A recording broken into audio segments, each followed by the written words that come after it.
മുഖ്യമന്ത്രി ആരെ എന്ന ചർച്ചകൾക്ക് ഹൈക്കമാൻഡ് കടിഞ്ഞാണിട്ടതൊക്കെ വെറുതെയായി. മുഖ്യമന്ത്രി കസേരയ്ക്കായി പോരാട്ടം തുടരുകയാണ് നേതാക്കൾ. 2021 തിരഞ്ഞെടുപ്പിലും ഈ ചർച്ചകളൊക്കെ നമ്മൾ കണ്ടതാണ്. അത് വലിയ പുതുമയൊന്നുമല്ല. മുഖ്യമന്ത്രി കസേരയ്ക്കായി KC വേണുഗോപാൽ, VD സതീശൻ, രമേശ് ചെന്നിത്തല, അങ്ങനെ പട്ടികയിൽ പേരുകൾ നീണ്ടതാണ്. അതേസമയം തന്നെ കോൺഗ്രസിനുള്ളിൽ പ്രതിച്ഛായ കൂട്ടാനുള്ള നേതാക്കളുടെ മത്സരവും തുടരുന്നു. ജനനായകൻ ഡോക്യുമെന്ററിക്ക് പിന്നാലെ കേരള യാത്ര എന്ന പോഡ്കാസ്റ്റുമായി രമേശ് ചെന്നിത്തല, ഒപ്പം പുസ്തക രൂപത്തിലും വീഡിയോ രൂപത്തിലും VD സതീശനും KC വേണുഗോപാലും സജീവമായി തന്നെ രംഗത്തുണ്ട്. മുഖ്യമന്ത്രി ചർച്ചകളിൽ താല്പര്യമില്ല എന്നാണ് KC വേണുഗോപാൽ ഇന്ന് മാധ്യമങ്ങളോട് പ്രതികരിച്ചത്. ചർച്ചകളോട് താല്പര്യമില്ല എന്നാണോ അതോ മുഖ്യമന്ത്രിയാകാൻ താല്പര്യമില്ല എന്നാണോ എന്ന മാധ്യമപ്രവർത്തകരുടെ ചോദ്യത്തിന് എങ്ങനെ വേണമെങ്കിലും വ്യാഖ്യാനിക്കാം എന്നായിരുന്നു KCയുടെ മറുപടി. ഉയരുന്ന ചോദ്യം ഹൈക്കമാൻഡ് പിന്തുണ ആർക്ക് എന്നതാണ്. റിപ്പോർട്ടിലേക്ക്.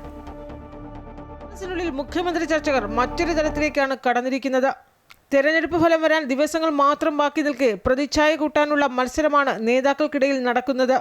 ഇതിനായി വീഡിയോകളും ഡോക്യുമെന്ററികളും പോഡ്കാസ്റ്റുകളും ഉൾപ്പെടെ പ്രചരിപ്പിച്ച് സാമൂഹ്യ മാധ്യമങ്ങളിലൂടെ കടുത്ത പോരാട്ടമാണ് നടക്കുന്നത്. ജനനായകൻ എന്ന പേരിൽ ഡോക്യുമെന്ററി തയ്യാറാക്കുന്നതിന് പിന്നാലെ ഇപ്പോൾ രമേശ് ചെന്നിത്തല വികസന പോഡ്കാസ്റ്റുമായി രംഗത്ത് വന്നു.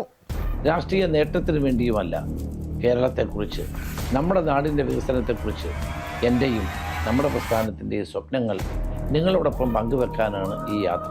കേരളത്തിന്റെ വികസനത്തെക്കുറിച്ചുള്ള തന്റെ കാഴ്ചപ്പാടുകൾ പങ്കുവെക്കുകയാണ് ലക്ഷ്യമെന്നും രാഷ്ട്രീയ നേട്ടമോ വിവാദമോ ഇതിനു പിന്നിലില്ലെന്നും രമേശ് ചെന്നിത്തല പറയുന്നു.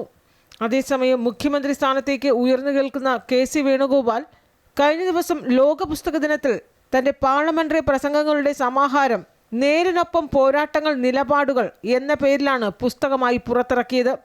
ഇതിനു പിന്നാലെ KCയുടെ ജീവിതത്തെക്കുറിച്ചുള്ള ഡോക്യുമെന്ററിയും VD സതീശന്റെ നിയമസഭാ പ്രസംഗങ്ങളും തയ്യാറെടുക്കുകയാണ്.